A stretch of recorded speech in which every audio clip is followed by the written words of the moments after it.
Hello everyone. आज हम class 9 का chapter number 2 algebra chapter number 2 पढ़ने वाले हैं, that is real numbers. Okay, real numbers में जो तुम्हारी फर्स्ट प्रैक्टिस सेट है that is practice set 2.1। Will start directly with that. Okay, so practice set 2.1 में अब सबसे पहले क्वेश्चन में तुमको पूछा है that you have to classify the given fractions whether they are terminating or not. Okay, जो भी तुमको फ्रैक्शंस दिए हैं वो टर्मिनेटिंग फ्रैक्शंस है या नहीं, you have to classify in that. So will take one of the sum from your text book. So the first sum is 13/5। Okay, you have to classify it whether it is, you have to classify this number whether it is a terminating or a non-terminating fraction. Okay, ये जो particular number given है terminating है non-terminating है वो classify करना है उसमें। So 13/5 दिया है। अब classify करने के लिए whether it is a terminating or a non-terminating number हमको basically इसको divide करना पड़ेगा। Okay, so 13 and 5. Okay, so normal division करो, 5 2s are 10, that is 3। यहाँ पे डेसिमल आ जाएगा, ऊपर पॉइंट आ जाता है तो नीचे 0 ऐड हो जाता है, it becomes 30 and 5 6 are 30। So we got the answer as 2.6। That means 13/5 का हमको आंसर क्या मिल रहा है, 13/5 का आंसर हमको क्या मिल रहा है 2.6। अब ये नंबर कहीं ना कहीं पे एंड हो जाता है। ओके, ये नंबर एंड हो रहा है 2.6। This is the final answer we are getting. अगर हमको किसी भी सम में एक फाइनल आंसर मिल जाता है, अगर हमको किसी भी सम में एक फाइनल आंसर मिल जाता है, then it is a terminating type of fraction. Okay, so it will be a terminating fraction. ये एक टर्मिनेटिंग फ्रैक्शन है। ठीक है, जब भी हमको कोई एक फाइनल आंसर मिल जाता है ये एक टर्मिनेटिंग फ्रैक्शन है। एंड इसी प्रैक्टिस सेट का सम नंबर 2 इज 2/11। ओके, इसी प्रैक्टिस सेट का sum number 2 is 2/11 and we have to classified whether it is terminating और नॉन टर्मिनेटिंग। सेम वे में सॉल्व करेंगे हम। Will divide this term as well 2 and यहाँ पे 11 आ जाएगा, जो भी डिनोमिनेटर है वो हम बाहर लिखते हैं। सो यहाँ पे 11 एंड अंदर 2 आ जाएगा। सो 11 zeros are 0 2। यहाँ पे डेसिमल पुट करने के बाद यहाँ पे 0 ऐड हो जाएगा। And 11 ones are 11, remainder will be 9। Decimal की वजह से 0 ऐड हो गया। Then 11 8s are 88, again 2, decimal की वजह से 0 ऐड हो जाएगा। फिर से 1 आएगा, मतलब मैं फिर से 11 सबट्रैक्ट करने वाला हूं, फिर से 9 आने वाला है। मतलब मुझको इसका आंसर क्या मिल रहा है 0.18 एंड मैं इसके ऊपर एक बार पुट कर दूंगा। दिस बार इंडिकेट्स दैट 18 जो नंबर है ये रिकर हो रहा है।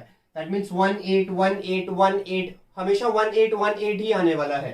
So this number 2/11 it is a non terminating type, it is a non terminating type of fraction. Okay, so question number 1 के जो सम्स है उसमें हमको क्लासिफाई करना है whether they are terminating or not. हम सिंपली डिवाइड करके check करेंगे। Okay, now will move to question number 2। Okay, so question number 2 में हमको सिर्फ बताना है we have to write the given fraction in decimal form. So normal way में हम उसको डिवाइड करेंगे and we can write the given fraction in decimal form. Okay, जो भी हमको फ्रैक्शन दिया होगा उसका नॉर्मल डिवीजन करो and you can write the given fraction in decimal form. Okay, so question number 2 is easy and question number 1 जैसा ही करना है, जस्ट दैट हमको बताना नहीं है कि वो टर्मिनेटिंग है नॉन टर्मिनेटिंग है। We just have to divide the given fraction and we have to write the answer in decimal form. Okay. Question number 3, practice set 2.1. Question number 3 में हमें एक decimal form में number दिया है and we have to convert it into a fraction. Okay, हमें एक decimal form में number दिया है and we have to convert it into P/Q form. P/Q means we have to convert it into a fraction. So first sum from your textbook. Okay, practice set 2.1, question number 3. First sum from your textbook is 0.6. And उसके ऊपर एक बार दे दिया, that mean 6 क्या हो रहा है, recur हो रहा है। ओके, 6 6 6 6 ऐसा नंबर आने वाला है। सो हमको इसको P/Q फॉर्म में लिखना, that means we have to write this particular number in fractions. Okay, so will take let x is equals to 0.6। कोई भी सम रहने दो, हम सबसे पहले उसको क्या अज्यूम करेंगे, x ही अज्यूम करेंगे। Let x is equals to 0.6 bar. Okay, bar given है क्वेश्चन में हमको। Now will multiply both the sides by 10। अब मैंने 10 ही क्यों लिया है, क्योंकि पॉइंट के बाद एक ही नंबर रिकर हो रहा है विच इज 6, इसलिए मैं दोनों साइड्स को किससे मल्टीप्लाई करूंगा, 10 से। अगर दो नंबर्स रिकर होते, जैसे 1818 पिछले सम में हो रहा था, 1818 रिकर हो रहा था तो मैं 100 से मल्टीप्लाई करता। अगर 3 नंबर्स रिकर होते हैं तो मैं 1000 से मल्टीप्लाई करूंगा, बट यहाँ पे एक ही नंबर रिकर हो रहा है तो मैं 10 से मल्टीप्लाई करूंगा। So multiply both sides by 10। सो 10 से मल्टीप्लाई करने के बाद ये क्या हो जाएगा, 10x हो जाएगा।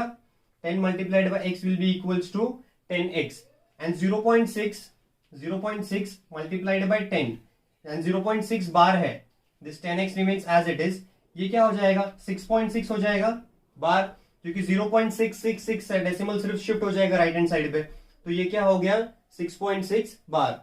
ओके, ये डेसिमल सिर्फ एक आगे शिफ्ट हो गया एंड 666 रिकर हो रहा था, so this become 6.6 bar.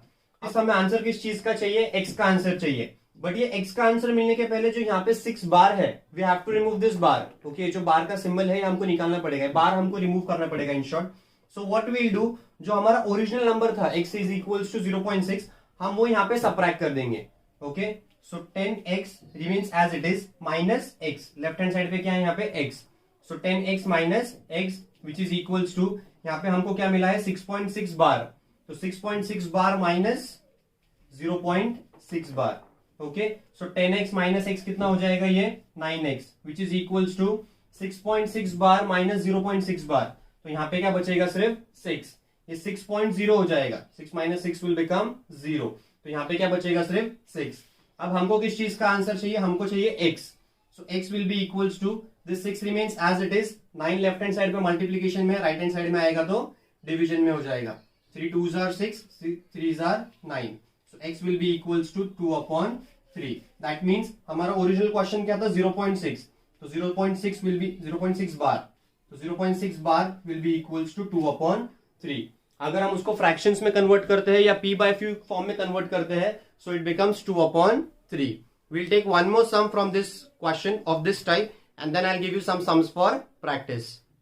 Okay, इसी प्रैक्टिस सेट का सम नंबर 5 है 2.514 बार। ओके, ना अब हमको इस सम को कन्वर्ट करना है p/q फॉर्म में, दैट इज फ्रैक्शन में कन्वर्ट करना है हमको। तो सबसे पहले जैसे हमने पिछले सम में अज्यूम किया था, let x is equals to 2.514 bar. अब यहाँ पे पॉइंट के बाद 3 नंबर्स है, सो हम दोनों साइड को किससे मल्टीप्लाई करेंगे 1000 से, so that will become 1000x directly which will be equals to, अब ये दिस इज 2.514 ऐसे नंबर्स रिकर हो रहे हैं बार बार।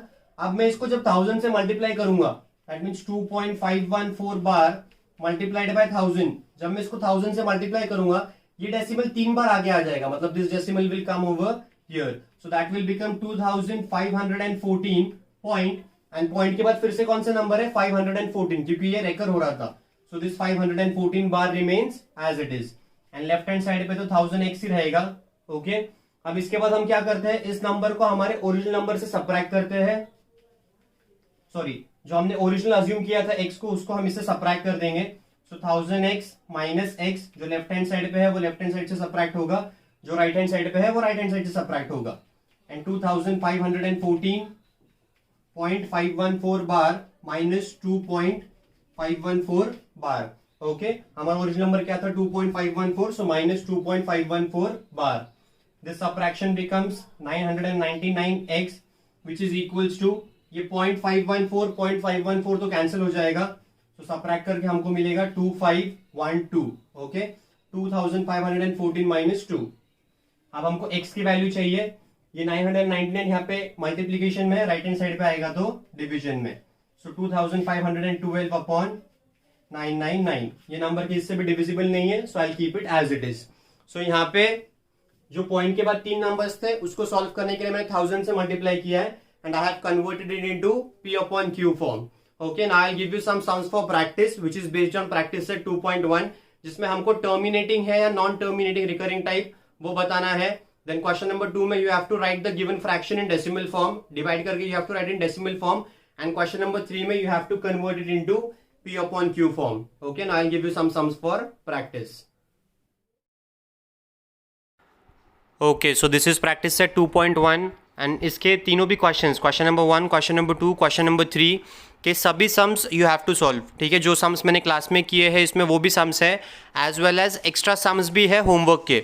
सो तीनों भी क्वेश्चंस के सभी सम्स तुमको सॉल्व करने हैं, and you have to send it to me by today itself. Thank you.